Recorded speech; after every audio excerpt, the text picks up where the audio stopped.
Bismillahirrahmanirrahim. Assalamualaikum warahmatullahi wabarakatuh. Salam sejahtera buat semuanya. Alhamdulillah pada kesempatan kali ini bisa bertemu kembali di pertemuan keempat mata kuliah manajemen proyek dan informasi. Pada pertemuan kali ini saya akan membahas tentang perencanaan proyek. Untuk materi pertemuan ini sebenarnya melanjutkan dari pertemuan yang kemarin tentang penjadwalan proyek menggunakan Gantt chart dan Bird chart. Di materi kali ini sebenarnya melanjutkan saya bilang, jadi ini menguatkan terkait kemarin Anda ngebuat jadwal seperti apa. Nah, di perencanaan proyek WBS ini nanti apa aja nih hal-hal yang memang bisa membantu terkait penjadwalan yang kemarin.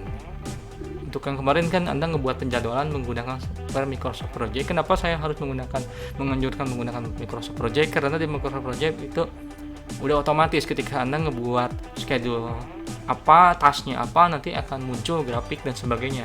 Nah, itu kelebihannya karena kan untuk project. Nah, ini juga Microsoft Project. Kalau untuk pakai Excel bisa, cuman di Excel nanti harus di blok manual, membuat tabel nanti di blok muncul grafik seperti itu kan.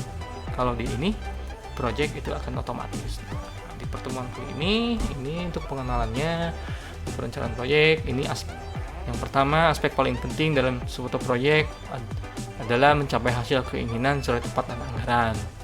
Hal penting lainnya adalah selalu memberi informasi kepada pihak terkait secara reguler, baik keberhasilan maupun kegagalan, sehingga tidak mengejutkan pihak yang berwenang telah melakukan proyek. 3. Yang ingin diketahui stakeholder adalah status proyek, apakah sesuai jadwal, biaya, harapan. Mereka ingin mengetahui kemungkinan biaya proyek melebihi anggaran, kemungkinan jadwal yang meleset, masalah yang bisa diantisipasi, halangan yang mungkin muncul atau mengancam proyek. 4. Laporan dikeluarkan secara berkala sesuai waktu proyek.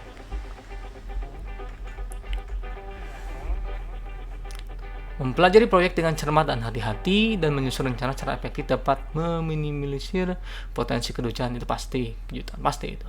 Terus rencana menunjukkan segala sesuatu yang dapat ditentukan tentang apa saja yang perlu dipekerjakan pada proyek untuk mencapai hasil yang diinginkan. Ini perencanaan penting pastinya. Hal ini akan memberi kejelasan dan arahan.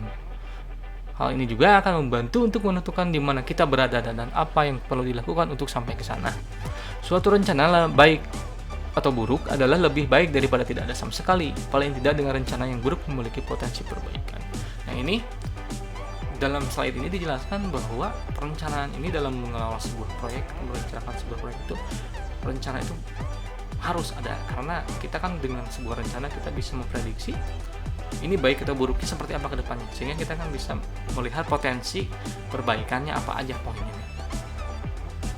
Rencana ini satu pihak berwenang bisa memberi outline, ini catatan peta untuk memulai proyek atau tidak sama sekali. Terus ada perlu studi kelayakan untuk merencanakan proyek. Bisa dilakukan survei ke semua pihak terkait untuk memulai merencanakan proyek. 3. Cari dokumen yang diperlukan, bagaimana cara memulai dan mengakhiri. 4. Dalam menyusun rencana, tantangan utama adalah memastikan hubungan satu sama lain dari tugas-tugas atau kejadian yang berbeda dan mengkoordinasi sehingga proyek dilaksanakan secara efektif dan efisien. 5. Alat perencanaan yang utama adalah WBS, Gantt chart, dan Bird chart. Kemarin kan itu. WBS nih, Work Breakdown Structure singkatannya, diartikan sebagai struktur perincian pekerjaan sinonim dengan daftar tugas. Bentuknya paling sederhana adalah dalam bentuk outline. Dapat digunakan untuk menggambarkan penugasan dan jadwal serta untuk menjaga fokus pada anggaran. Outline bisa dipecah menjadi sub-sub secara lebih detail. Tingkatan atau sub tergantung kerumitan proyek. Tingkat detail bisa didelegasikan ke bawah. Dengan detail WBS bisa menangani dan meningkatkan perhatian semua proyek aspek. Tapi jangan terfokus pada detail, fokus juga pada hasil. WBS bisa dikombinasikan dengan diagram pohon.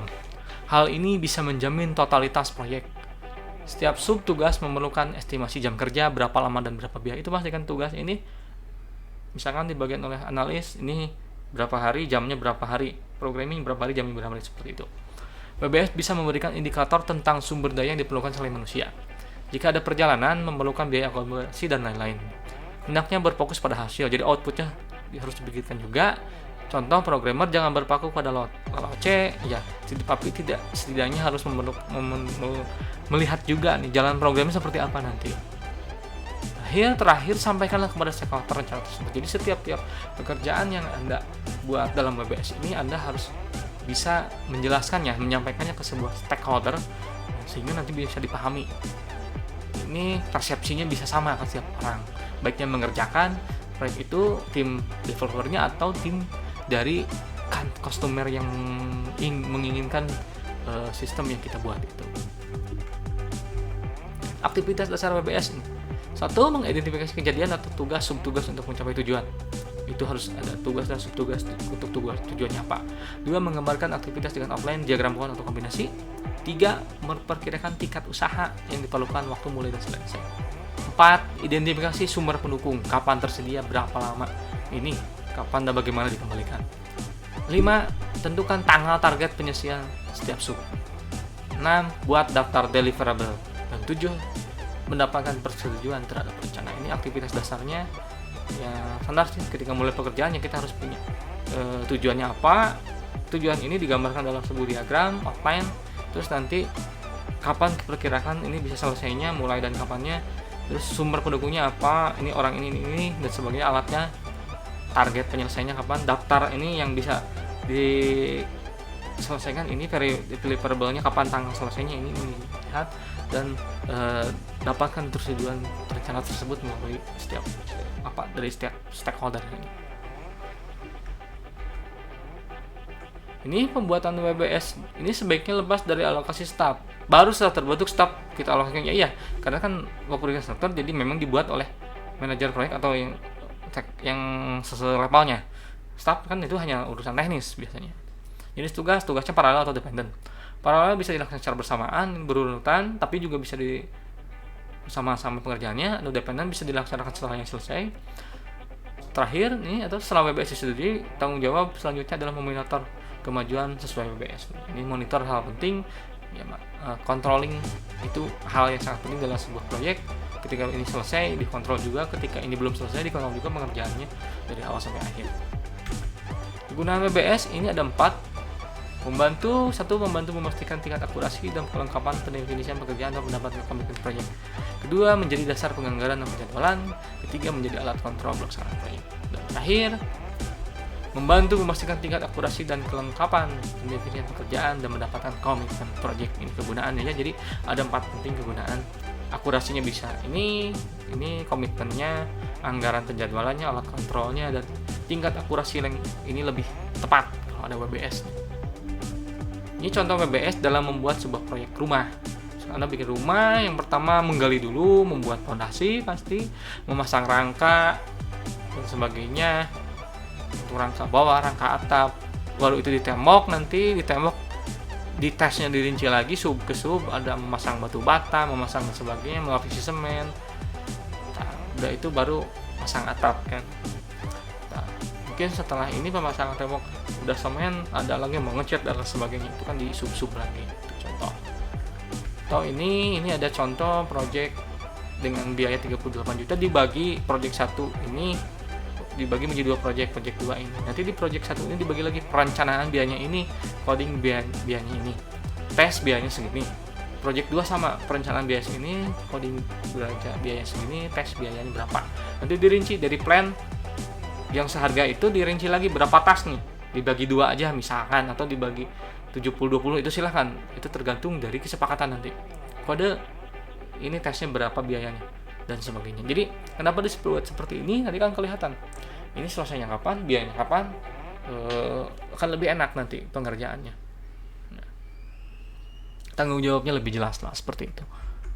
Ini menggunakan Microsoft Project atau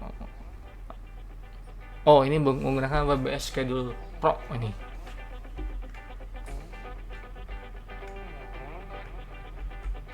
Terus ini ada lagi WBS membuat aplikasi akademik SMP Mardiono Cilegon.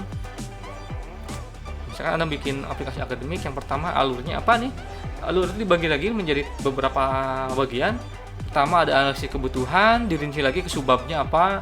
Terus ada analisis proses kerja diperlukan, dirinci lagi ke bawahnya apa subbabnya. Analisis kebutuhan programming kebutuhan dengan programming dirinci lagi apa, listing coding program dirinci lagi ke bawah subbabnya, implementasi dan sebagainya. Jadi setiap awal dan akhir dimulai dari analisis sampai nanti implementasi testing itu dibuat sebuah diagram yang menggambarkan ini proses kerja awal dan proses kerja akhir. Kalau perlu ya ini garis besarnya aja, kan tadi bilang kalau WBS ini hanya penggambaran garis besar gitu. Ini contoh lagi ada WBS untuk rilis produk apa? Pertama manajemen project, perencanaan meeting dan administrasi. Ini ke bawah produk requirement apa aja di requirement ini, detail desain, di detail desain apa aja, detail software, client server, user document dan sebagainya.